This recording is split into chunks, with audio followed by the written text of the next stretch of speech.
dhomën më të sigurt të arkivit qendror shtetit me portën që mbyllet hermetikisht kur hyn brenda, është një prej kuraneve më të vjetër të gjetur në Shqipëri, që qarkullojnë në Shqipëri, është ky kuran.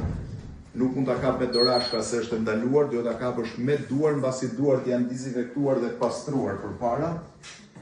I takon fundit të viteve 1300, pra pak a shumë rezulton në të njëjtën kohë kur Osmanët kanë britur në trojet e Ballkanit, është ky Kuran, i cili duhet të shkruar i gjithë me dorë, padyshim, është shkruar me dorë, është në papirus apo në letër, është në letër, dhe është Kurani më i vjetër që gjendet ose është identifikuar në territorin shqiptar. Dhe kjo është pjesa e parë. Ky është fillimi, po themi.